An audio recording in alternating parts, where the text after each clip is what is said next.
Nous sommes ravis de vous accueillir aujourd'hui dans cette très belle salle du musée du CAPC en ce mardi 16 janvier 2024. J'en profite pour vous souhaiter une excellente année de 2024. Je suis Lucas Sarlan, je suis le représentant et le président du conseil d'administration de l'Institut Sophos, un think tank, un cercle de réflexion qui est logé juste en face dans un fonds de dotation, rue Ferrer, qui existe depuis maintenant 2020. Il est présidé par moi-même et par Christian Prat-Dioré, qui est le représentant du comité scientifique et qui exerce donc tous les travaux académiques. Dans le comité scientifique, vous trouverez également M. Vincent Nemo, professeur des universités et chercheur à l'IRGO, et M. Jean-Étienne Pallard, maître de conférence. Ce sont des chercheurs en sciences économiques, de gestion humaine et sociale, et sur des préconisations et remontées d'informations provenant des experts comptables, ils accompagnent les chefs d'entreprise de manière permanente sur l'ensemble du territoire français.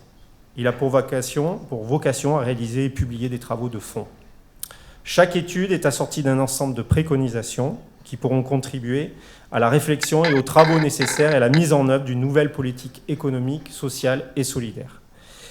Je tiens à remercier Delphine Sabaté, président du Conseil régional de Nouvelle-Aquitaine, et tous les élus de cette session, de cette mandature, car ils nous accordent un soutien sans faille depuis 2020.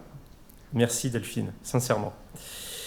Je tiens également à remercier Claire Viala et Jean-Philippe Vizery qui ont participé aux interviews des propositions qu'on va vous présenter. Les thèmes abordés aujourd'hui est la restauration et la compétitivité de la filière immobilière. Nous allons nous concentrer sur la partie particulière et non professionnelle. Christian vous expliquera pourquoi. Ce secteur est d'une importance capitale pour notre économie en termes de productivité nationale, en termes de régionalisme. Il a été longtemps le pilier essentiel de notre économie, contribuant de manière significative à sa croissance et à sa stabilité. Ce secteur qui se retrouve aujourd'hui sans ministre et doit relever plusieurs défis. La hausse de la réglementation, la hausse des taux, les difficultés de construction, les cessations de paiement. L'objectif de l'Institut Sophos est de faire des propositions concrètes à tous nos élus parlementaires pour restaurer cette compétitivité. Nous avons 1h30, on vous laissera la parole pour poser quelques questions, quelques commentaires. Et je laisse Christian vous présenter toutes ces propositions. Christian, c'est à toi. Merci Lucas, bonjour à tous, merci d'être présent pour cette soirée. Je souhaitais également remercier Delphine Sabaté, la présidente de l'Ordre, pour lui témoigner toute mon estime, toute mon amitié, et la remercier du soutien de l'Institut Sophos aussi, dont elle fait part depuis quelques années. Donc Delphine, un grand merci, quand sans vous cet institut n'existerait pas.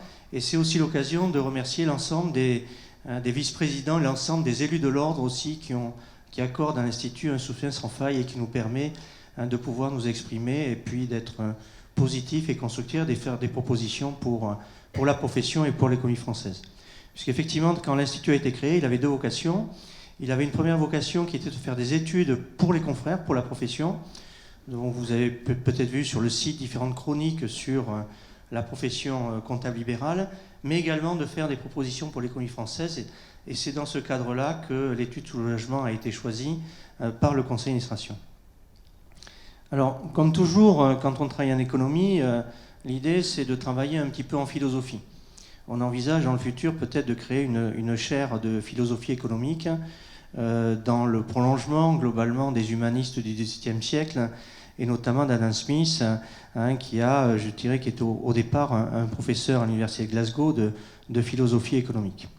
Et pour nous, le plus grand économiste de l'histoire moderne, c'est un Américain d'origine indienne qui s'appelle Amartya Sen, qui a eu le prix Nobel d'économie en 1998 sur ses travaux sur l'économie du bien-être. Il avait notamment été très influencé enfant. Il a vécu dans un village indien où il a assisté à une famille complète, c'est-à-dire globalement un village décimé puisqu'ils n'arrivaient pas à manger à leur faim, et ça a influencé globalement tous ses travaux en économie. Il est aujourd'hui assez âgé, il a à peu près 80 ans, et il a été prof au MIT, à Harvard, au Trinity College, et globalement c'est l'économie du bien-être qu'il a animé dans ses travaux académiques pendant à peu près 50 ans. Et c'est dans ce cadre-là qu'on a essayé d'ancrer l'étude dans une vision philosophique avec un double triptyque.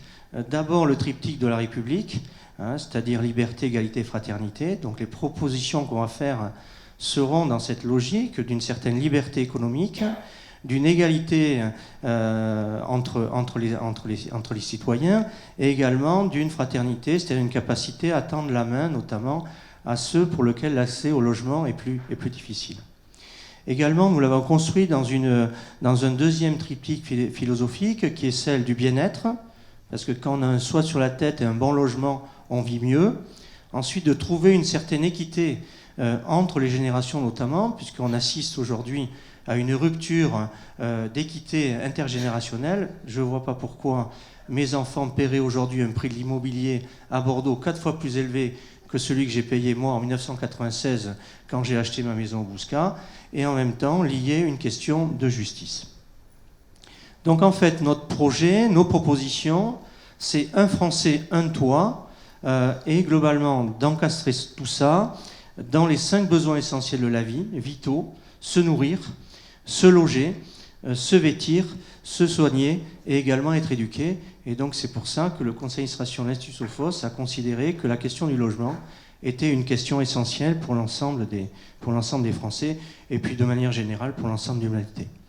Je passe tout de suite la parole à Vincent, mon collègue et ami. Merci Christian. Alors, il m'incombe de vous présenter quelques chiffres sur le marché du logement, d'une certaine façon, venir étayer ces propos préliminaires. Alors, là de suite, dans cette lecture humaniste, on pourrait se rappeler, en introduction du Petit Prince, ce fameux dessin du boa qui mange un éléphant. Et pourtant, ça n'est pas un éléphant dans le ventre d'un boa, c'est bien une évolution du prix des maisons en France. Et également, enfin, ou plus spécifiquement à Bordeaux. Alors qu'est-ce qu'on voit ? On voit sur le graphique de gauche un décrochage entre le revenu des Français et le prix des maisons. Ça veut dire qu'il y a une paupérisation relative par rapport à ce marché spécifique qui, historiquement, a été considéré comme en dehors de l'inflation. Et de fait, eh bien, on a pu voir ce décrochage de train de vie. Et puis, il y a une deuxième spécificité qui est locale cette fois-ci, avec sur nos terres une ville qui a été particulièrement attractive, la ville bordelaise. On voit, alors vous ne voyez pas évidemment parce que c'est écrit en tout petit, mais si je vous le montrais, en fait par rapport à un indice de 100 au départ, on arrive à 500. Donc on a fait x5 en prix de l'immobilier, un peu plus que le x4, mais voilà, sur une trentaine d'années, eh bien on a fait x5. Et il me semble bien que les salaires n'ont pas fait x5. Et ça veut dire que finalement, si on prenait un salarié moyen, un fonctionnaire ou quelque chose comme ça, eh bien, sa capacité à se loger est sur le seul plan financier devenu impossible. Alors évidemment, il y a pas mal de raisons qui peuvent expliquer ça. Il y a des raisons qui sont liées à l'attractivité spécifique de Bordeaux. Il y a eu des grandes campagnes pour faire venir des gens des territoires vers Bordeaux, pour faire venir des gens aussi des autres villes vers Bordeaux. Alors ça, c'était un vecteur d'attractivité, et c'en est un. Mais il y en a d'autres, évidemment, qui ont contribué à renchérir le prix du logement. Et on va y revenir, parce que finalement, cette question, elle est devenue essentielle. Alors, il y a un autre élément qui nous pose problème spécifiquement en ce moment, c'est le crédit. C'est vrai que pendant de nombreuses années, moi je me souviens au début des années 2000, j'ai travaillé un peu dans la banque et on faisait du crédit variable capé, ça nous permettait de financiariser un certain nombre de personnes et donc on avait une capacité d'endettement supérieure sur des périodes qui étaient de plus en plus longues. Ça a participé aussi, à cette augmentation du prix. Mais tant qu'on était dans un suivi de l'endettement, ce n'était pas un souci. En revanche, ces derniers mois, on a observé plutôt un renversement, un premier renversement sur les taux. Et ça, c'est devenu un étau pour le marché de l'immobilier. Alors là, on le voit très concrètement. le taux moyen des crédits qui a augmenté très rapidement. Et si on s'arrêtait là, ça ne serait pas si catastrophique que ça. Ça serait un problème en soi, mais c'est venu se conjuguer en genre et en nombre avec d'autres soucis. Alors, les autres soucis, c'est évidemment des soucis qui peuvent avoir des moteurs démographiques. On a une augmentation du nombre de personnes demandeuses d'emploi. Qu'est-ce qu'on peut mettre en cause? On peut mettre évidemment la monoparentalité, de fait. Ça amène un besoin supérieur en logement. On a le besoin aussi de rattraper un manque de logement qu'on pouvait avoir par le passé. Il se trouve qu'il y avait encore beaucoup de gens qui ont des besoins de logement parce qu'ils ont des logements insalubres, etc. Et donc il faut les accompagner. Il y a la paupérisation relative, c'est-à-dire que si on prend par exemple, je vais prendre un fonctionnaire, un universitaire, un maître de conférence qui est recruté à l'université. Bon, je ne vais pas rentrer dans le détail, mais il est rentré et il est recruté aux alentours de 2000 € net. C'est à peu près les mêmes chiffres en francs qu'il pouvait y avoir avant les années 2000. Sauf que dans les années 2000, il pouvait espérer acheter un appartement, voire une maison en centre-ville de Bordeaux. Et aujourd'hui, tout au mieux, il pourra, et encore, il faudra qu'il ait un apport, espérer acheter un studio à Bordeaux.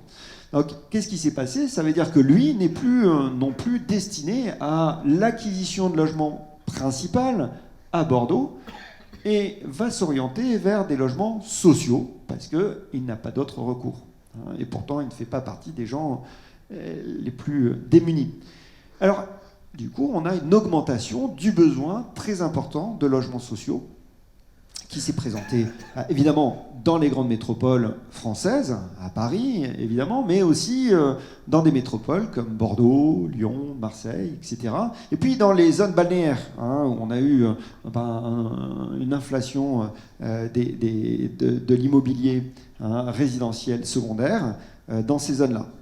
Donc sur notre territoire, plus spécifiquement, on va trouver un besoin accru de logements sociaux dans ces zones-là, et qui ne correspond pas forcément à l'image de ce qu'on peut se positionner dans le logement social. L'accès à la propriété n'est pas aussi automatique que ça pouvait être dans notre langage courant dans les années 2000, où c'était un axe principal des politiques de logement en France.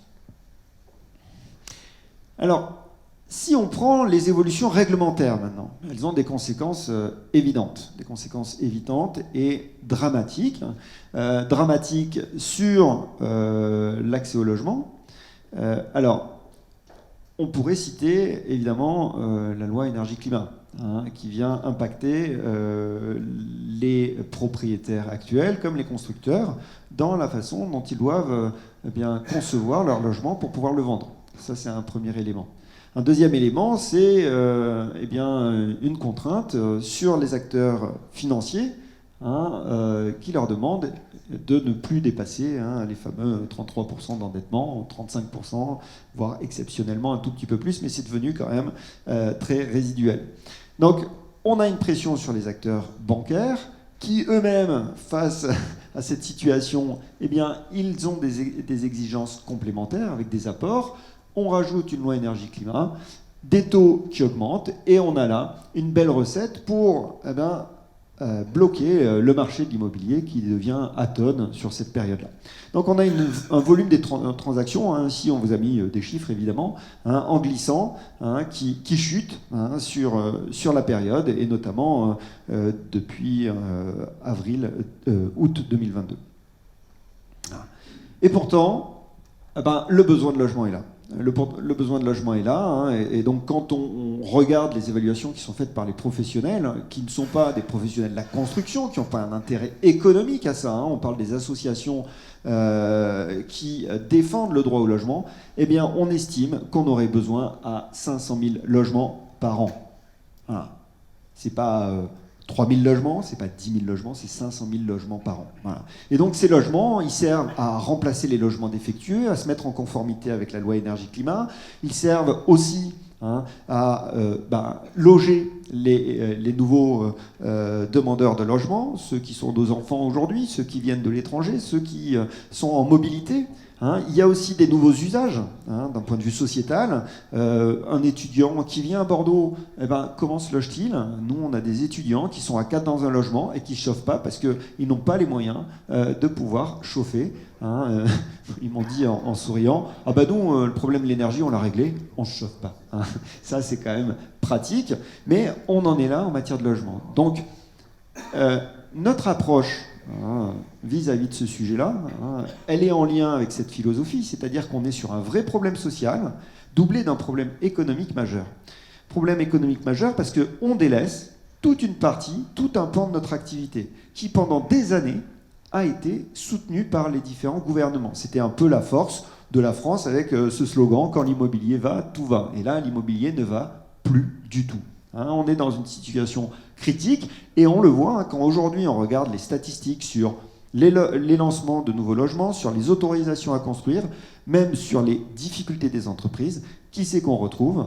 C'est l'immobilier. Aujourd'hui, sur un an glissant, le nombre d'agences immobilières en procédure collective a bondi de plus de 50%.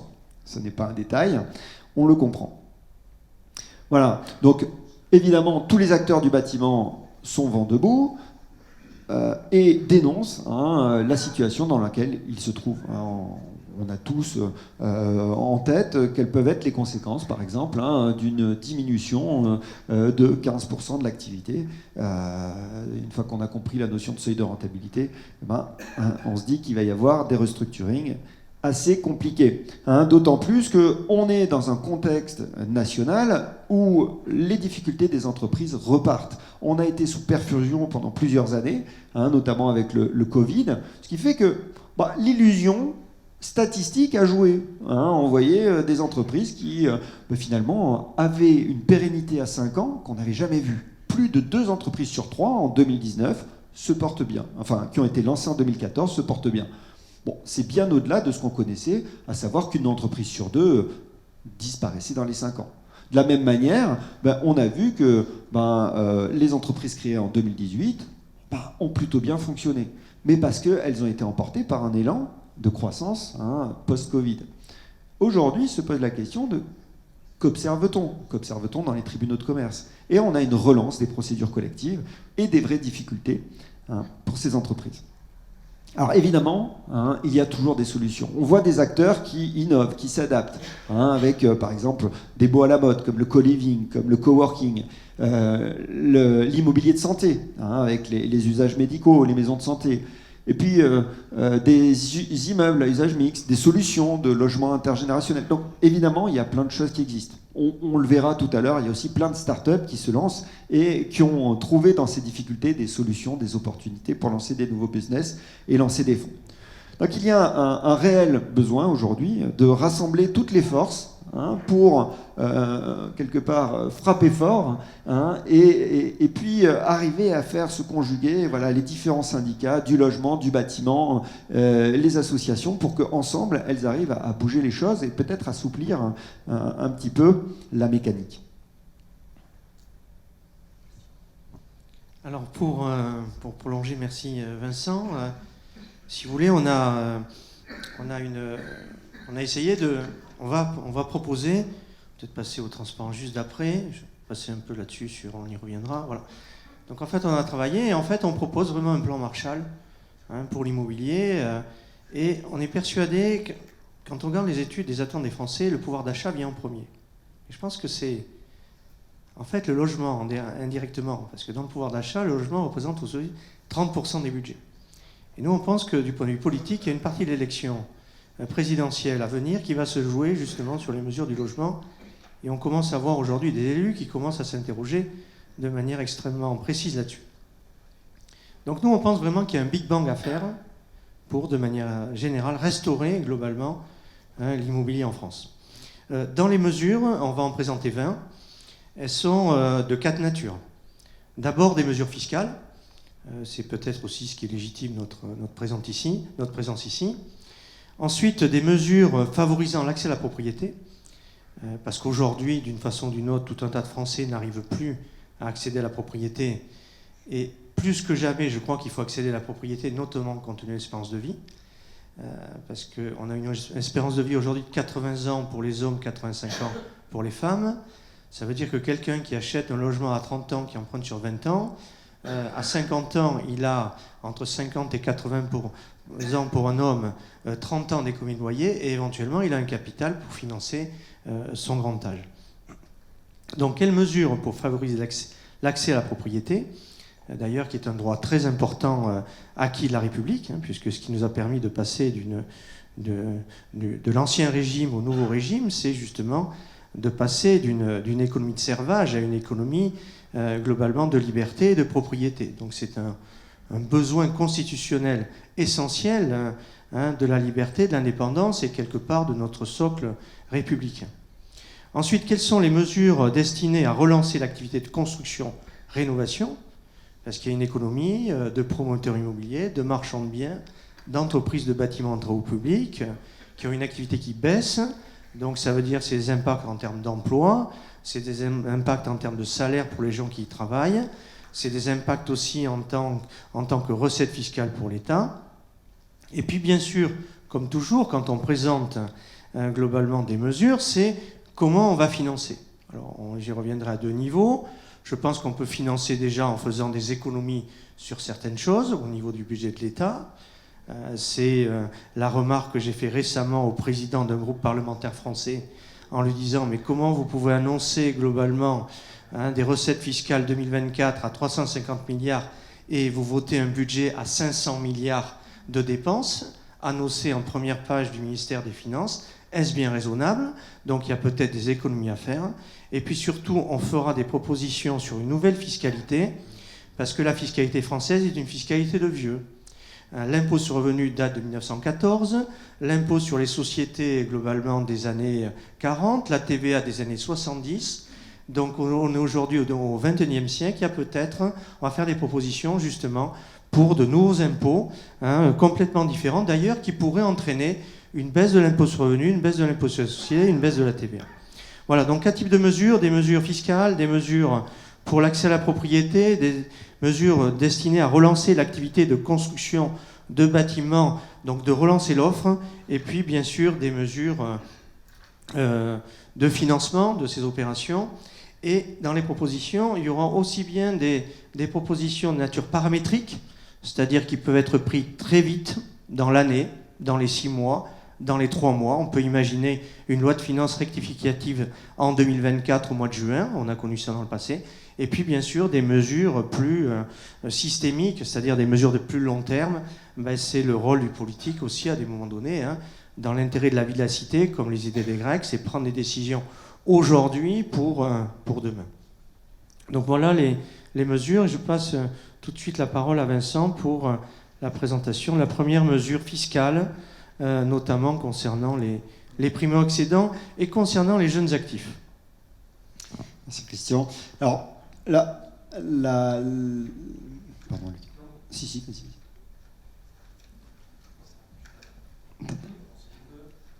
Voilà, donc la première idée, évidemment, c'était revenir à un dispositif qui a existé par le passé et qui, aujourd'hui, a disparu et qui était un vrai souci et qu'on considère, nous, comme une forme d'injustice à la fois sociale, mais aussi intergénérationnelle.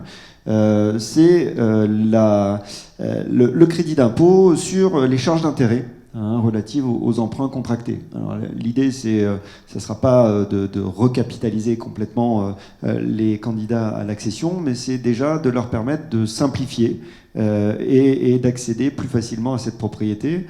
On a bien conscience que ces économies d'impôts qu'ils peuvent réaliser leur permettent derrière aussi d'investir dans leur patrimoine et derrière, ça va favoriser l'activité économique et participer aussi à la dynamique de la filière. Donc l'idée là, c'est vraiment de cibler les jeunes actifs pour acquérir leur habitation principale, donc c'est l'accession à la propriété, et donc se resituer dans cette logique, tout particulièrement dans des régions qui sont très tendues sur le plan de l'immobilier, où les coûts de l'immobilier ont pu flamber, comme on a pu le voir tout à l'heure. un dispositif qui existait évidemment, et qui a disparu il y a...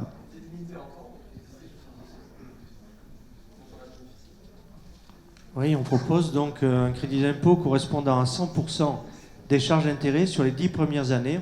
On ne l'a pas mis dans le slide, mais justement pour indirectement réduire le coût de l'investissement immobilier en général à travers son financement et donc alléger un peu l'ardoise.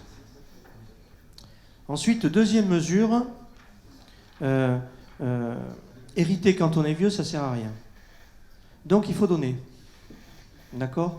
C'est-à-dire que globalement, on est favorable à une augmentation de l'abattement des droits de donation, pas de succession mais bien de donation du vivant, à 150 000 € par parent et par enfant, tout en réduisant la durée d'exonération de 10 ans. C'est-à-dire que les parents puissent donner à leurs enfants tous les 10 ans 150 000 € en exonération de droits, au lieu aujourd'hui de 100 000 € par parent et par enfant tous les 15 ans. Donc on a changé le 0 et le 5. On a remplacé 100 000 par 155 000 et on a remplacé 15 ans par 10 ans. 150 000 €, c'est pas non plus, un palace presqu'île du Cap Ferrat ou au Cap d'Antibes. À 4 ou 5 000 € du mètre carré à Bordeaux, c'est la possibilité pour les parents de donner l'équivalent de 30 mètres carrés à leurs enfants globalement tous les 10 ans, de façon à favoriser cette solidarité intergénérationnelle et de façon à ce que les parents donnent aux enfants le plus tôt possible, c'est-à-dire quand ils ont besoin globalement d'acheter leur immobilier et aussi dans le moment où ils ont leur niveau de revenu le plus faible, puisqu'ils vont augmenter leurs revenus au fur et à mesure de leur vie professionnelle. Donc là c'est pareil, c'est une mesure ancienne, c'est revenir à un abattement plus élevé et une réduction de l'exonération des abattements de droits, donc 150 000 € par parent et par enfant, tous les 10 ans, exonération de droits, en plus des dons manuels de 32 000 € par parent et par enfant. Donc augmenter la base d'exonération des droits de donation. Alors, dans la veine de ce que vient de dire Christian, c'est vrai que une des grandes injustices sociales auxquelles on est confronté en France, c'est que l'âge de l'héritage en France est en moyenne, je crois, de 58 ou 59 ans. Et à 58-59 ans, c'est plus vraiment l'âge dans lequel on a des projets immobiliers, peut-être éventuellement une résidence secondaire. Et donc pour ça, il faut sauter une génération. Donc au-delà de ce qu'on peut faire, de ce que peuvent faire les parents pour leurs enfants, nous, ce qu'on propose, c'est d'augmenter aussi l'abattement des droits de donation des grands-parents vers les petits-enfants, à hauteur de 100 000 € par parent et par enfant, tous les 10 ans, avec bien entendu l'accord des enfants. Et l'objectif, c'est justement faire ce saut intergénérationnel pour éviter que l'héritage, on l'ait en fait entre 58 ou 60 ans, pour faire profiter les petits-enfants et justement proposer un apport complémentaire dans le cadre de l'achat d'une résidence principale. Et c'est vrai que c'est particulièrement important pour les primo-accédants, puisque c'est eux qui en fait font vivre l'économie et le marché immobilier. Alors un troisième point, toujours dans cette logique de justice économique, c'est de remettre à plat cette question des habitations meublées, non meublées. Qu'est-ce qu'on observe ? On observe évidemment un effet d'éviction. On a toute une partie des investisseurs qui sont allés s'engouffrer dans une niche fiscale. Et derrière, ça veut dire quoi ? C'est qu'on va plus facilement avoir des locations de court terme. Et les personnes qui sont désireuses de trouver des logements plus stables dans le temps vont moins facilement avoir cette possibilité. Donc derrière, nous, ce qu'on préconise, c'est d'harmoniser ces trois régimes avec une dotation aux amortissements calculée sur 25 ans et sur 50% de la valeur du bien. Donc l'idée, c'est vraiment de réduire cette injustice économique et puis de permettre à des acteurs qui vivent à l'année sur un territoire aussi de pouvoir se loger. Bon, ici dans le sud-ouest, on voit bien qu'il y a certaines zones d'activité où c'est beaucoup plus difficile pour certains de se loger, sitôt qu'on va du côté du bassin d'Arcachon par exemple, ou même dans le Pays Basque. Donc ça permet d'éviter des villes fantômes, ça permet de redynamiser certains territoires tout au long de l'année, et ça permet aussi derrière de redonner du sens et également après d'accompagner peut-être aussi la rénovation des habitats sur les locations nues. Effectivement, sur la location meublée, finalement, c'est par rapport à la location nue, c'est fromage, dessert, café, Armagnac. Parce que déjà, ceux qui louent meublé peuvent récupérer leurs biens au bout d'un an, donc ils ont une meilleure flexibilité que celui qui loue nu sur 3 ans, déjà. Ensuite, la rentabilité locative est beaucoup plus élevée en location meublée. La rentabilité financière est beaucoup plus élevée parce qu'ils louent sur des périodes plus courtes. Donc le niveau de rendement financier est plus élevé. Et en plus, il y a une niche fiscale monstrueuse avec la possibilité de déduire les amortissements et de sortir en exonération de plus-value. Donc ça veut dire qu'il n'y a plus personne, entre guillemets, qui veut investir pour louer nu pour des gens qui ont besoin de se loger à l'année. Donc notre objectif, c'est de cutter un peu les avantages fiscaux de la location meublée, notamment au niveau de l'amortissement, et de ne pouvoir déduire que 50% de l'amortissement, et autoriser au contraire ceux qui sont en revenu foncier de déduire un parti d'amortissement pour augmenter globalement leur rentabilité locative nette d'impôts à travers une économie d'impôts complémentaire. Donc notre idée, c'est favoriser ceux qui investissent pour louer à des gens qui habitent à l'année et qui vont travailler, plutôt que de favoriser l'investissement locatif pour ceux qui viennent se promener à Bordeaux ou sur le bord de la mer, si je faisais un peu simple. Ou en tout cas, de restaurer une certaine équité entre ceux qui ont besoin de se loger parce qu'ils vivent, parce qu'ils consomment, parce qu'ils produisent, et ceux qui, tout à fait honorables, qui viennent pour leurs vacances.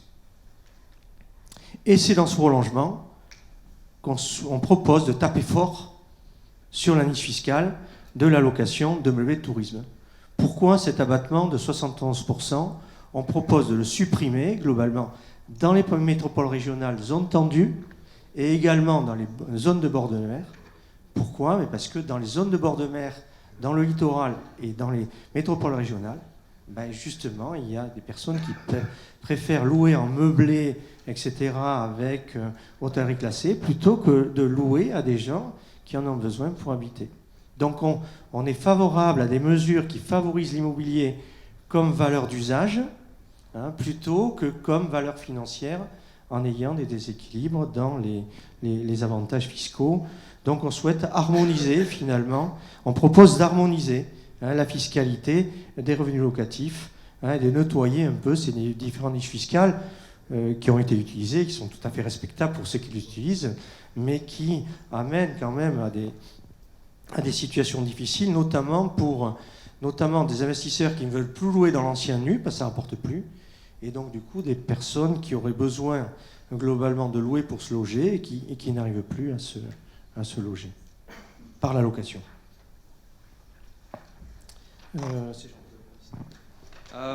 Autre mesure qu'on propose, c'est lié en fait à la très grande inégalité des besoins immobiliers en France. On estime en France qu'il y a à peu près 2 millions de logements vacants. Pour éviter qu'il y ait trop de logements vacants, l'État a mis en place une taxe sur les logements vacants. Peut-être que certains d'entre vous la payent. Il faut se battre parfois pour ne pas la payer. Il faut démontrer à l'administration fiscale que les biens sont bien loués. Et donc il y a quelques années, peut-être une quinzaine d'années, en fait, on a augmenté la durée d'exonération de la fiscalité sur les plus-values immobilières à 30 ans. Et je pense qu'on n'a pas mesuré l'impact de cette modification de la réglementation sur le nombre de logements vacants. Donc nous, ce qu'on propose, c'est de réduire à 15 ans la durée justement d'exonération des plus-values sur les plus-values immobilières, et de réduire notamment la partie CRDS et CSG sur la cession des biens immobiliers. L'objectif, ce serait justement de réduire le fait que certains propriétaires refusent de mettre sur le marché certains biens pour éviter de payer la plus-value, et ce qui permettrait en fait de donner un peu plus de liquidité au marché immobilier en rendant des biens sur le marché. Et donc ça va aussi en lien avec ce que vient de dire Christian, en mettant justement moins de possibilités fiscales sur les locations meublées et en redonnant de l'attrait à la location nue, parce que c'est ça qui donne en fait de la liquidité sur le marché immobilier et le marché de la location. Alors vous le comprenez, dans notre démarche, on a aussi pensé aux primo-accédants, voilà, ceux qui ont cette volonté d'accéder à l'habitat propriétaire. On en a parlé tout à l'heure avec les charges d'intérêt, on en reparle maintenant avec les droits de mutation. à titre onéreux. Pour les primo-accédants, nous, on propose de diviser par 2 ces droits. Vous allez me dire, mais finalement, ça fait pas grand-chose, mais ça n'est pas un détail pour personne. C'est vrai que le logement a été dévoyé pour en faire un produit financier. On a pu voir avec un levier de la dette qui a été particulièrement redoutable pendant des décennies, à tel point que chacun a pu en faire un placement, une cible. C'est venu d'une certaine façon être un prédateur pour les primo-accédants. Donc il paraît légitime de réinstaurer une justice fiscale de ce point de vue-là pour réduire le coût d'acquisition des biens immobiliers pour les primo-accédants. Donc une diminution effectivement des droits de mutation à titre onéreux. Alors l'argument qu'on nous oppose, on nous dit mais oui, les droits de mutation à titre onéreux, ça finance une partie de l'action sociale des conseils généraux. Mais j'aurais tendance à dire les conseils généraux ont en cas trouvé d'autres solutions, plutôt que de financer une partie de leur activité sociale, globalement sur des taxes payées par des primo-accédants qui ont un coût du crédit très élevé et un prix de l'immobilier très élevé. Donc c'est la première mesure. Et la deuxième, c'est qu'on propose également, aujourd'hui, les droits de mutation sont un pourcentage calculé de la valeur. Mais quelqu'un qui achète un logement à 400 000 euros pour se loger, enfin pour habiter, en habitation principale, l'impact de 6 ou 7% sur 400 000 euros, j'aurais tendance à dire c'est beaucoup plus important pour lui en impact financier que quelqu'un qui paye 7% sur une maison à 2 millions. Parce que finalement, c'est un peu le syndrome de la Ferrari, quoi. Finalement, la Ferrari, il faut augmenter la TVA. Il faut revenir, comme dans ma jeunesse, la TVA à 33, un tiers. Le mec, il fout 500 000 pour acheter une Ferrari, il peut payer une TVA à 33%. Donc là, c'est pareil, on propose globalement la construction d'un barème progressif des droits de mutation à titre onéreux avec une logique marginaliste, comme on l'a dans l'impôt sur le revenu. C'est-à-dire dans les premiers niveaux de prix des droits de mutation faibles, avec un droit fixe, une exonération jusqu'à 150 000 euros, un droit fixe à 500 euros, et puis après, une montée progressive de 2%, 3%, 4%, et puis après, dès qu'on dépasse globalement 800 000 euros, 1 million, ben là, poum, on augmente les droits de mutation à titre onéreux à 12%, puisque marginalement, celui qui achète à 1 million, 2 millions, il peut mettre 4% de plus de droits de mutation à titre onéreux. Voilà, donc double mesure sur les droits de mutation. Vous voyez, notre idée, c'est de faire des propositions pour aider les jeunes actifs, pour aider les primo-accédants, pour aider ceux qui ont besoin d'acheter leur bien immobilier par le fruit de leur travail de manière plus facile. Et puis pour relancer l'investissement locatif, c'est la dernière proposition qu'on fait sur le plan fiscal. C'est au-delà de déduire uniquement les intérêts sur les investissements locatifs, on pourrait aussi imaginer de déduire une partie du remboursement de l'amortissement du capital qui viendrait en fait en déduction des loyers, et ce qui permettrait de relancer l'investissement locatif, notamment sur le locatif neuf et éventuellement aussi sur le locatif nu. Et on considère que justement cette possibilité-là permettrait de relancer de manière assez forte les investissements dans le locatif, qui est un des parents pauvres, en tout cas qui est une des causes très fortes de la crise immobilière actuelle. Il y a eu notamment il y a quelques années le dispositif Borloo Populaire, où dans le calcul des revenus fonciers, on pouvait déduire une partie de la dotation aux amortissements du bien, de façon donc à augmenter le niveau de rentabilité locative. Donc l'idée, c'est bien sûr de relancer l'immobilier locatif neuf pour augmenter l'offre et encourager les investisseurs. Alors ensuite, on a un deuxième type de mesure qui est les mesures favorisant l'accès à la propriété. On a aujourd'hui une vraie problématique sur le logement social. On ne va pas trop s'étendre, on n'est pas non plus des spécialistes. Il y a quand même une vraie question sur le logement social donc de nos compatriotes et nos concitoyens qui sont les plus modestes. Une première proposition qu'on fait concerne des personnes qui sont restées longtemps dans un logement locatif, social. Donc quelqu'un a loué disons un logement HLM pendant finalement 20, 25 ans, 30 ans. Finalement, il a déjà payé par les loyers l'équivalent de la valeur du bien dans lequel il habite. Eh bien, ça serait de créer un crédit bail immobilier social, hein, avec notamment la création d'une option d'achat de ce bien pour la personne si elle le souhaite. Ça serait rendre une certaine justice financière en permettant à des personnes qui ont payé des loyers pendant longtemps de devenir propriétaires de ce bien. Ça permettrait de transformer aussi ces logements HLM en résidence de propriétaires. Et l'argent qui serait reçu pourrait être réinvesti ensuite pour de nouveaux logements locatifs pour d'autres personnes. Donc ça serait de créer un crédit bail immobilier social, c'est-à-dire contrat de location de logements HLM avec option d'achat qui pourrait être levé ou pas par le locataire au bout de quelques années, par exemple au bout de 20 ans, hein, et calculé par différence entre la valeur du bien à l'instant T et la somme correspondant à 80% des loyers actualisés qu'il aurait payés précédemment. Donc l'idée, c'est de faire accéder à la propriété, hein, globalement, des locataires de logements sociaux qui ont loué sur plusieurs années. Ah oui, le modèle helvétique. Merci le comité scientifique d'avoir retenu cette idée. Donc c'est un de mes clients suisses qui me disait ça, que chez eux, les banquiers acceptaient de financer 100% du bien, mais avec un remboursement que de 35% du capital. Donc je trouvais ça l'idée assez intéressante et le comité scientifique l'a retenu. Idée qui permet effectivement d'assurer à la banque une contrepartie à 65% de la valeur du bien et à l'emprunteur de rembourser que 35%, et au vu de la baisse des revenus, au vu de la non-augmentation des revenus permet de rembourser 35% du capital. Voilà, c'est une idée que le comité scientifique a retenue, je les remercie. C'est une idée suisse de nos amis helvétiques.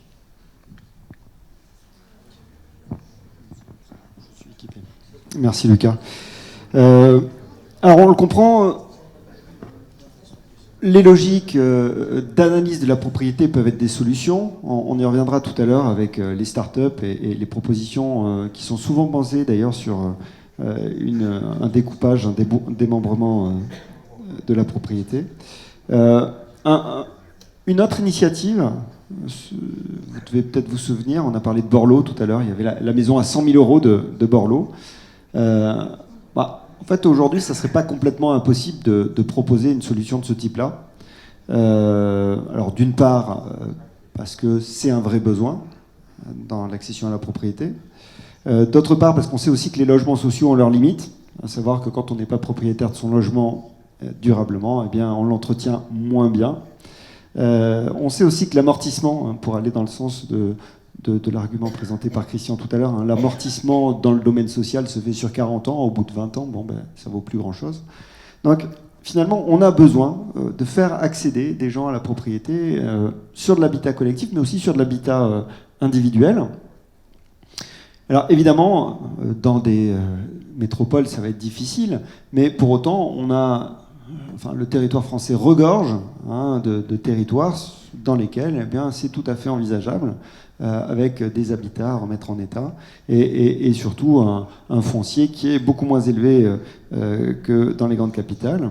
On a par ailleurs aussi, dans le patrimoine de l'État, beaucoup de terrains qui sont disponibles pour pouvoir porter des projets de maisons, alors peut-être pas à 100 000 euros, peut-être à 120 000 euros, ou à voir, ça serait évalué avec un peu plus de précision. Mais nous, on serait partisans que ça ne dépasse pas trop cette capacité d'endettement. Pour vous dire très simplement, 120 000 euros, ça doit être la capacité d'endettement sur 20 ans d'un infirmier ou d'un maître de conférence à l'université. Donc l'idée, c'est de répondre à la demande des Français d'accéder à la maison individuelle. Et puis c'est aussi de travailler sur une cohérence du patrimoine immobilier français. On a vu pendant les années 70-80 différents types de constructions qui émergeaient un peu partout. Et on a vu aussi des belles initiatives qui ont été faites avec un respect de l'histoire régionale, de l'histoire locale. Il existe tout à fait la possibilité d'avoir une architecture régulée dans ce sens-là, et d'intégrer une forme d'esthétique à l'habitat local. Une question sur l'esthétique, moi je pense qu'il y a... sur l'esthétisme, il y a vraiment des choses à faire pour se demander globalement si les arts déco ne devaient pas revenir au goût du jour, Quand on voit, par exemple, la finesse de l'esthétique de certaines échoppes bordelaises qui ont été faites pour le monde ouvrier au XIXe siècle, ou quand on voit la qualité des dessins des maisons art déco des années 1919-1939, avec des dessins sur les façades, et qu'on voit aujourd'hui, globalement, l'esthétisme de certains biens immobiliers.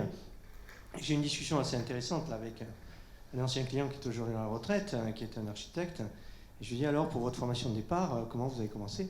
Alors, il m'a dit, vous savez, moi à l'époque, j'ai commencé par l'école des arts décoratifs, et j'ai fait l'architecture après. Ben, j'aurais tendance à dire, ça se voit quoi, dans ce qu'il a dessiné, dans ce qu'il a construit. Et moi, j'aurais tendance à dire que plus on vit dans un endroit modeste, et plus on est modeste, et plus on a besoin de beau et d'esthétique. À la limite, si on est à l'IFI, tranche importante, mais je pense que quand on vit dans un espace, qu'on est modeste dans ses revenus, on a besoin de beau et d'esthétique, et je pense que l'esthétique coûte pas cher et peut rapporter gros.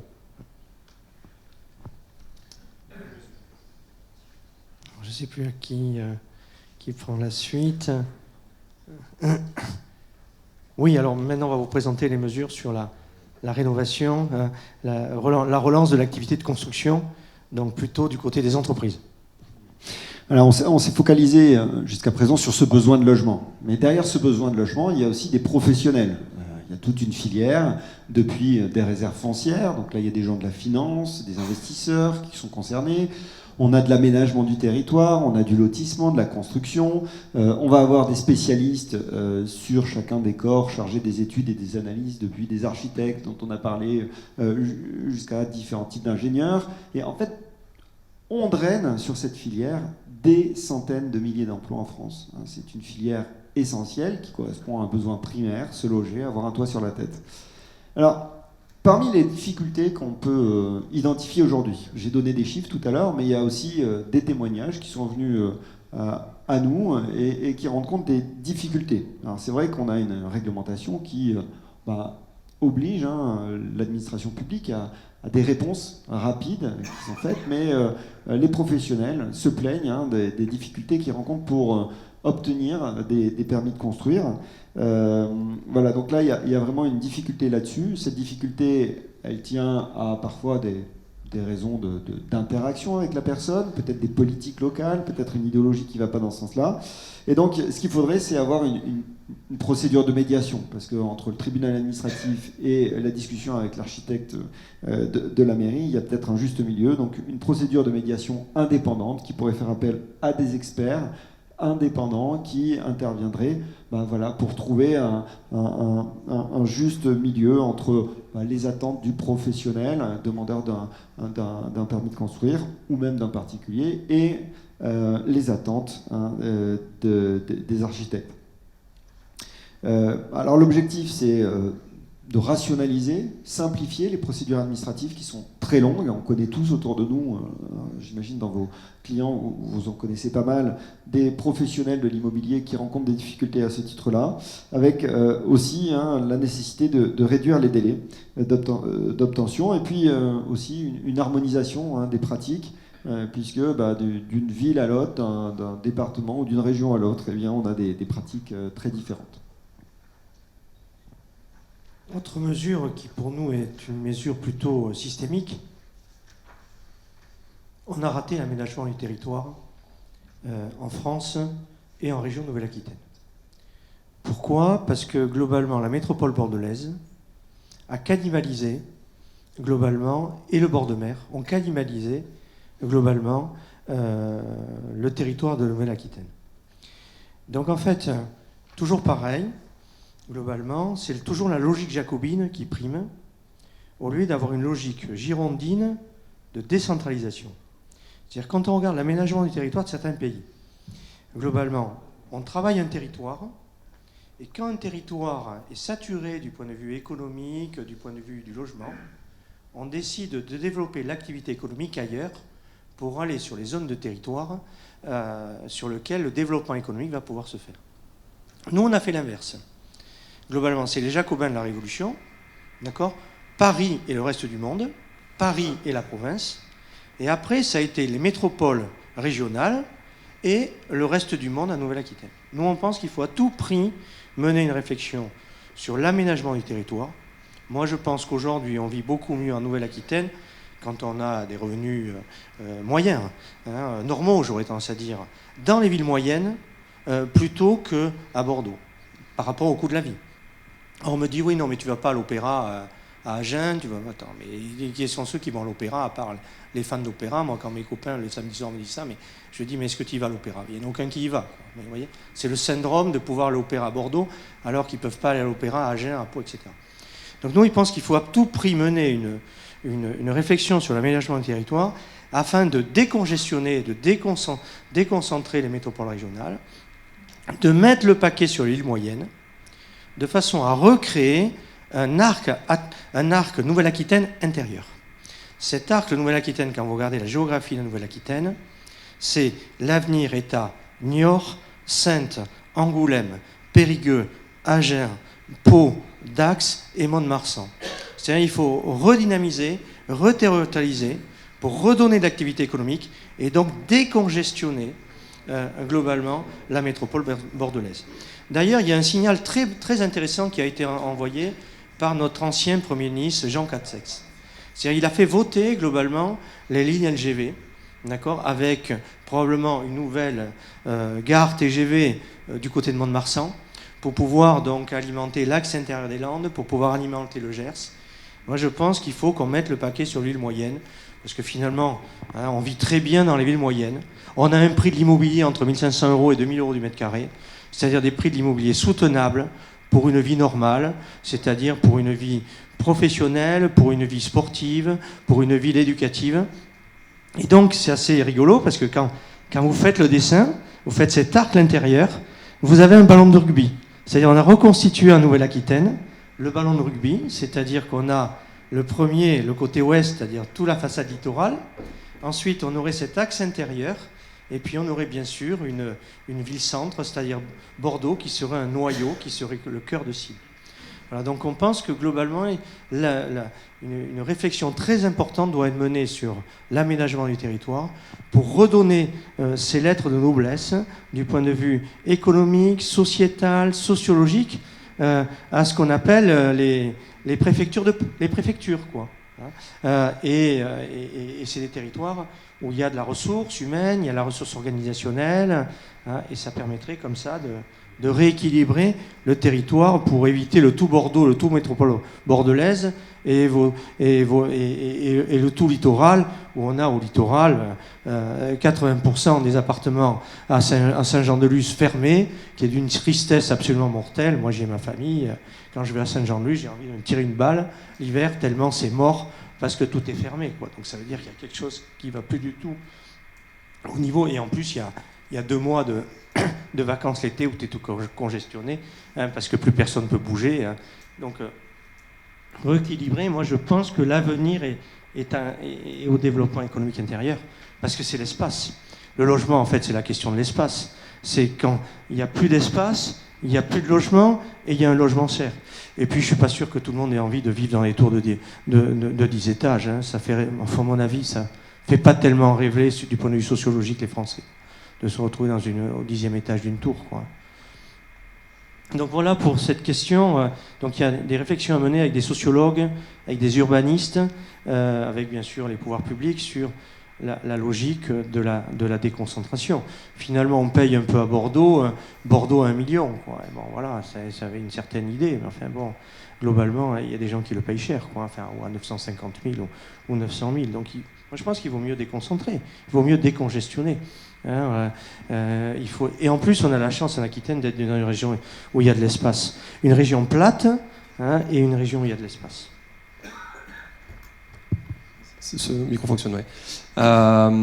Et une autre idée, je pense qu'en France, sur le logement, la question du logement, on a du mal à regarder ce qui se passe ailleurs.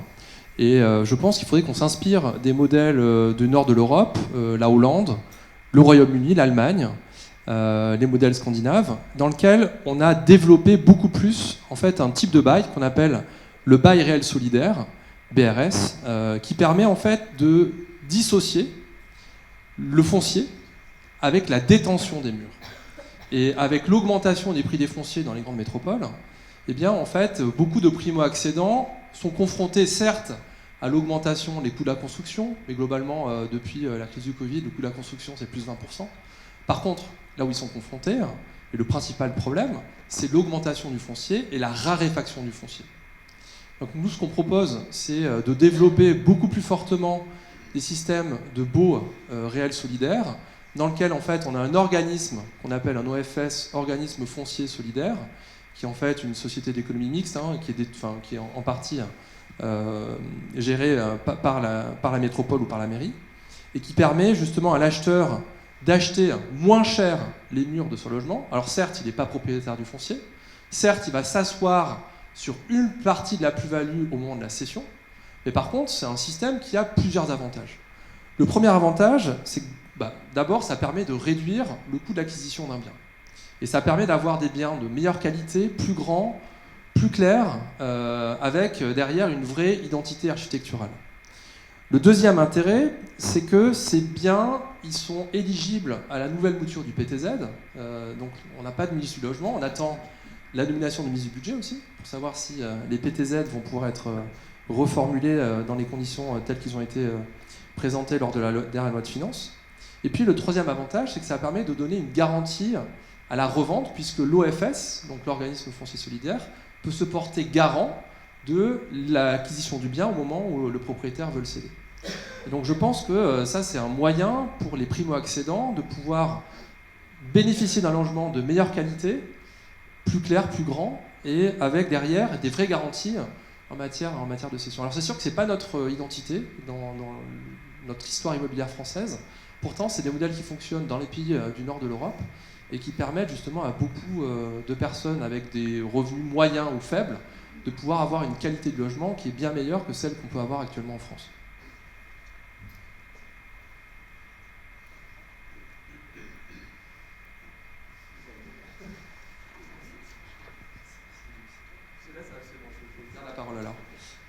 Deuxième chose, alors pour être propriétaire de quelques appartements, la grande question actuellement, c'est les DPE. Donc quand on fait passer plusieurs sociétés spécialisées dans les DPE, on a souvent des surprises assez importantes. On peut passer avec le même appartement d'un classe G, classe E, voire même classe D, alors qu'en fait on a très peu de contrôle sur ce que va réaliser en fait le DPE.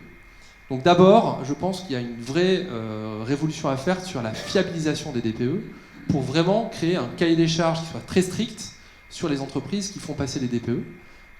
Et ça éviterait justement qu'il y ait un certain nombre de problèmes au niveau des DPE. Deuxième idée, c'est justement par rapport au DPE, s'interroger sur le nombre de logements qui vont sortir du marché locatif. 2027 ou 2025, c'est tous les habitations classe G. Ensuite, 2027, c'est classe F, et 2032, c'est ceux qui sont de classe E. Ça représente à peu près, classe F, classe G, classe E, c'est un tiers du parc immobilier français. Ça veut dire que potentiellement en 2032, vous avez un tiers des logements qui vont sortir du parc. Ça paraît complètement insensé. Et actuellement, malheureusement, les propriétaires n'ont pas les moyens, avec la remontée des taux d'intérêt, avec l'augmentation du coût des matières premières, donc n'ont pas les moyens de faire les travaux.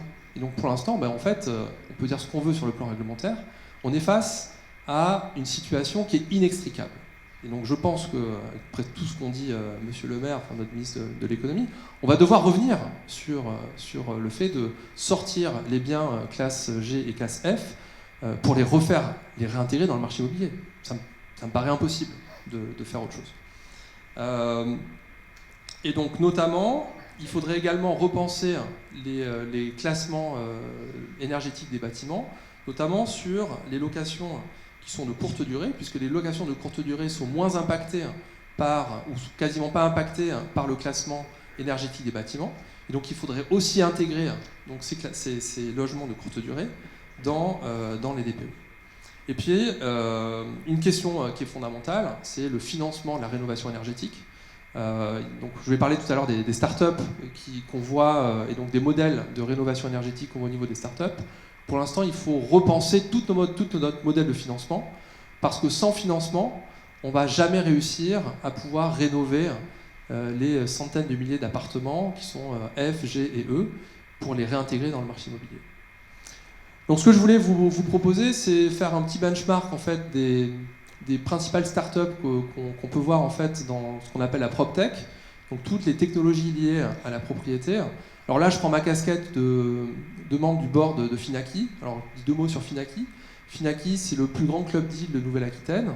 Donc moi, je suis au board du comité d'investissement de Finaki. On a un fonds qu'on a levé qui s'appelle un fonds Evergreen, dans lequel on a levé à peu près 2 millions d'euros.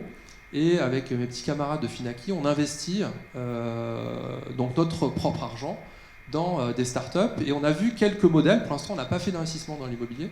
Mais on a vu quelques nouveaux modèles immobiliers, donc de startups qui s'intéressent justement à la question à la fois du financement de l'apport des nouveaux investisseurs, de la rénovation énergétique des bâtiments, et puis plus généralement, ce qu'a proposé tout à l'heure Christian, les modèles de location-accession. Donc là, je vais simplement vous présenter 4 startups qui m'ont semblé intéressantes. Alors, bien sûr, si vous voulez financer ces startups-là, vous avez à travers des clubs d'investisseurs la possibilité d'entrer au capital de ces boîtes. Je vais simplement présenter 4 sociétés. Donc vous avez ici un panorama. Alors peut-être juste avant, revenir. Le panorama des startups dans la PropTech. En fait, il y a 5 business models en fait, qu'on voit essaimer dans le monde des startups de la PropTech. Donc c'est tout ce qui concerne le financement et l'investissement, donc l'investissement locatif, l'aide au financement. Ensuite, il y a des startups qui vont alimenter tout ce qui concerne la transaction immobilière et qui vont venir changer les modes de fonctionnement des agences immobilières traditionnelles. Ensuite, il y a tout ce qui concerne le design et la construction. On voit aussi des startups qui s'intéressent au management immobilier et notamment au service de location-gérance des agences immobilières. Et plus généralement, ce qu'on voit dans le co-living, il y a pas mal de startups qui s'intéressent à la manière de repenser le logement autour du travail, de la vie du logement. Donc, ce que je voulais vous partager pour conclure, donc ces 4 startups que j'ai trouvé intéressantes, dont une qui a sollicité un financement auprès de Finaki. Donc la première, c'est Virgile. Donc c'est une boîte qui a été fondée il y a 3 ans et qui a déjà levé 5 millions d'euros. Et c'est une solution de financement qui vient en fait en accompagnement des primo-accédants et qui va en fait participer à l'apport du primo-accédant. Alors si vous donnez un exemple, si vous avez 100 000 euros d'apport, là Virgile va participer à 10% du montant du financement, mais par contre va prendre 15% du montant des parts de la société sous la forme d'un démembrement, et donc va récupérer au moment de la vente 15% de la plus-value de cession, s'il y a une plus-value bien entendu, ou 15% du montant de la cession. L'intérêt, c'est qu'en France, en moyenne, la détention d'un bien immobilier, c'est entre 5 et 7 ans. Et donc en fait, le risque de Virgile est relativement limité, puisqu'en moyenne, s'ils ont un portefeuille assez important d'appartements dans lesquels ils peuvent investir, et donc ils vont récupérer une partie de leur mise, d'accord, sur un horizon de 5 à 7 ans. Deuxième société qui m'a tapé dans l'œil, c'est Estia. Donc ça, c'est des nouveaux modèles qu'on voit qui viennent surtout des États-Unis et du Royaume-Uni, qui sont des modèles de location accession immobilière et qui permettent en fait de financer des foyers qui ont des profils souvent un peu risqués, notamment des indépendants, des gens qui sont en CDD. Donc c'est des modèles en fait qui vont permettre de financer sous la forme de location accession. Et donc ils vont payer, donc on va payer en fait à Estia une redevance mensuelle sans souscription d'un crédit. Et le dispositif permet en fait à un acquéreur de pouvoir accéder à l'immobilier, enfin en tout cas à la propriété, en différant le montant du paiement de son apport principal. Donc ça va lui permettre de pouvoir économiser pendant 1 an, 2 ans, 3 ans le montant de son apport et pouvoir rembourser ensuite la société qui l'a aidé au départ. Troisième modèle, j'en finirai là, c'est une boîte qui a levé beaucoup d'argent récemment, qui s'appelle Mastéos, qui est une société qui va financer aux côtés d'investisseurs immobiliers des solutions de location clé en main et qui va permettre à un investisseur immobilier notamment de financer les travaux. Et donc EDF a investi dans cette société via son fonds EDF Venture avec un objectif de rénovation de 200 000 logements en France sur la partie de rénovation énergétique. Donc voilà, c'est un marché qui est extrêmement actif, dans lequel il y a beaucoup de sociétés qui offrent des nouvelles solutions aux investisseurs et aux propriétaires. Et donc, même si ces sociétés en fait ont parfois du mal à lever de l'argent, L'année dernière, enfin en tout cas en 2023, la PropTech, c'est 100 millions d'euros de levée de fonds. Alors Christian, je suis le maître du temps, il nous reste peu, il nous reste 5 minutes. Dans toutes les propositions que l'on a faites, toujours on nous dit mais combien ça va coûter? Et comme tu l'as dit dans ton introduction, tu veux nous faire le Big Bang fiscal. Exactement.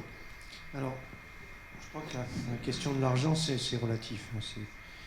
C'est toute une question de volonté. Déjà, quand on voit globalement le coût du logement, c'est 40 milliards. 40 milliards sur des dépenses de l'État, 500 milliards, globalement, et encore, si je mettais une partie dans le budget de la Sécu, c'est 40 milliards sur 800 milliards. Donc c'est à peine 5%. Alors que le logement représente 30% du budget des ménages. Donc déjà, on doit pouvoir prendre ailleurs pour mettre sur le logement. Voilà, donc ça, moi je ne suis pas à Bercy, il faudrait être... Il y en a à Bercy qui savent, ceux qui ont la ligne, le tableur Excel. Un de mes amis qui était à Bercy, il me dit... J'étais sur le tableur Excel, donc je savais ligne par ligne où étaient les dépenses. Et d'ailleurs, à l'époque, le ministre du Budget qui avait été nommé lui avait dit « Écoute, tu ne vas pas m'emmerder parce que je sais que c'est toi qui as la main sur le tableur Excel, donc je te surveille parce que je ne veux pas que mon ministère soit diminué. » Donc il y en a qui savent, et je pense que dans le tableur Excel, on doit pouvoir réaffecter 40 milliards assez facilement pour aider le logement. Voilà, donc ça, c'est la première idée. Et puis, si on ne veut pas bouger le tableur Excel, il faut trouver de nouvelles ressources. Et moi, je pense que la fiscalité française, c'est une fiscalité d'un XXe siècle honorable, mais dépassée. Aujourd'hui, c'est le XXIe siècle qui s'ouvre. On devrait avoir une fiscalité du XXIe siècle. Et on propose, nous, la création de deux nouvelles taxes, qui sont les taxes sur la data et sur la donnée. On l'a appelée la TCD et la TED. La taxe sur la consommation de la donnée. Je vais donner un exemple très simple. J'étais en animation avec un confrère dans l'honorable maison 28 rue Ferrer de l'Ordre des experts comptables. Et à la pause, globalement, j'ai regardé le cours de bourse de mes actions LVMH. J'ai donc consommé la donnée. Cette consommation de données est très importante parce qu'elle va me permettre d'arbitrer ce week-end sur le fait est-ce que je vais acheter un peu d'actions LVMH parce que comme le cours a beaucoup baissé et qu'on a un PER à 20, je vais peut-être en acheter un peu. Donc la décision que je vais prendre grâce à cette donnée que je vais consommer est une décision importante et pourtant je paye 0 impôt. Donc il faut dire, mais Prat, venez là, vous avez consommé de la data, d'accord? Donc vous allez prendre une décision grâce à la data, paf, une petite taxe. Et alors vous allez me dire, mais comment on collecte ça? Mais très simple. Les opérateurs, les experts comptables collectent bien la TVA qui est une taxe sur la consommation pour l'État. Donc en fait, les opérateurs connaissent très bien la data que j'ai consommée. Allez, une petite taxe, base large, globalement, et taxe très faible. Et là, avec le milliard de data consommées tous les jours, on peut avoir une collecte d'impôts absolument gigantesque. Si tu crées 2 taxes, tu en enlèves 2. Alors, moi, c'est une proposition que j'ai faite il y a 1 an devant un groupe d'hommes politiques français, c'est-à-dire des députés, des sénateurs, des ministres et des députés européens. Ça les a un peu interpellés. Et moi, je pense que entre la taxe sur la consommation de la donnée et la taxe sur l'échange des données, parce qu'il y a aussi la taxe sur l'échange des données, parce qu'on échange des données aussi, on la consomme, mais on l'échange, je pense qu'on pourrait globalement réduire de manière drastique les 3 impôts qui représentent 75% du budget de l'État, c'est-à-dire la TVA, l'IR et l'IS. Donc je pense qu'on pourrait réduire de manière très importante, notamment l'impôt sur le revenu, et à travers l'impôt sur le revenu, on redonnerait du pouvoir d'achat immobilier aux gens qui ont des difficultés pour se loger et acheter leur habitation principale. Voilà, donc, et ce sera des impôts sur lesquels on aurait une base large, un taux très faible. Puis quand tous les jeunes, là, ils vont sur TikTok, machin, ils regardent des conneries, des vidéos, tac, une petite taxe. D'accord? Et puis comme ils ne vont pas savoir qu'ils vont la payer parce que ça sera plus ou moins dilué dans leur abonnement et comme ils ne regardent jamais, de toute façon, leur abonnement parce que c'est les parents qui payent, et bien tac, une petite taxe. Hein. EDF connaît bien ça, ils ont rajouté des taxes partout sur l'électricité, etc. Donc je pense qu'en taxant la data, on pourrait avoir un big-fond fiscal qui nous permettrait d'une part de financer les actions logement, et puis donc certaines mesures, et puis de manière plus générale, diminuer de manière drastique ou revoir de manière complète la fiscalité française. Merci Christian. Voilà, c'était notre dernière proposition. Je tenais à remercier le comité scientifique pour l'ensemble de ces propositions, pour votre implication. La presse a énormément relayé cette semaine ces propositions. Toutes les données, toutes les propositions seront mises à disposition sur le site de l'Institut Sophos. La deuxième étape, c'est la puissance de notre démocratie. Nous savons que maintenant, nous devons aller au contact des députés, des sénateurs, pour faire avancer ces propositions. On l'a déjà fait auparavant. Et il va falloir effectivement faire franchir cette deuxième étape. Et je sais que le comité scientifique va le lever haut la main. Juste pour vous dire aussi, j'ai oublié de le dire en introduction, l'Institut Sophos est un fonds de dotation. Et donc nous accueillons avec grand plaisir tous les dons pour financer le comité scientifique. Voilà, s'il y a des questions ou des commentaires, je peux vous passer le micro. En tout cas, nous avons été ravis de vous accueillir pour vous présenter l'ensemble de ces propositions qui vont faire bouger la France. Merci.